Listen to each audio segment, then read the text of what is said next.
Rencana pertemuan Ketua DPP PDIP Puan Maharani dengan Ketua Umum Partai Demokrat Agus Harimurti Yudhoyono atau AHY dianggap sejumlah pihak sebagai manuver PDIP untuk menggoyang Koalisi Perubahan untuk Persatuan atau KPP yang mengusung Anies Baswedan sebagai bakal capres. Meski demikian, pertemuan kedua parpol tersebut diyakini tidak akan mengubah peta koalisi parpol saat ini. Ketua DPP PDIP Eriko Sutarduga dalam wawancara dengan Kompas Selasa 13 Juni 2023 di Kompleks Parlemen Jakarta menyebut rencana pertemuan Puan dengan AHY merupakan hal biasa. Apalagi PDIP sejak awal memang menyatakan terbuka berkomunikasi dengan parpol lain. Eriko juga membantah tudingan yang menyebut dibukanya komunikasi politik PDIP dengan Demokrat sebagai upaya menggoyang KPP yang terdiri dari Demokrat, Nasdem, dan PKS.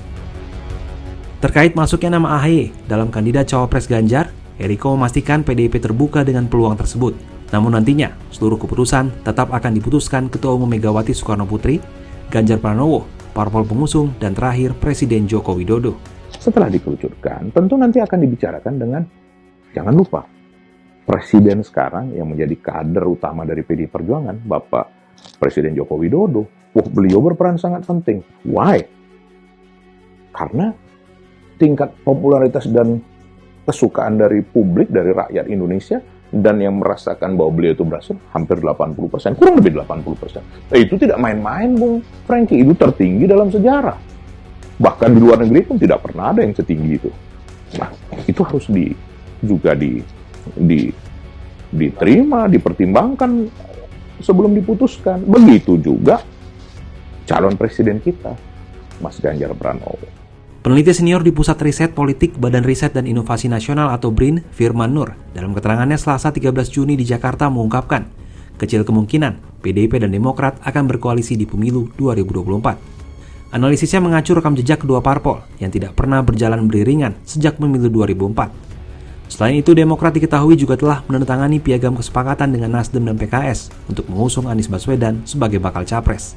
Ya, artinya kan ini komunikasi sudah dibangun lama, sudah ada komitmen, dan karakter SBY itu kan nggak mau menelan ini ya, ibaratnya ya dia akan dikenang sebagai orang yang tidak baik kalau melanggar kesepakatan. Saya kira tidak hanya Pak SBY tapi juga Demokrat secara umum ya, itu akan mereka jaga gitu, dan saya kira mereka masih punya komitmen untuk menjaga itu.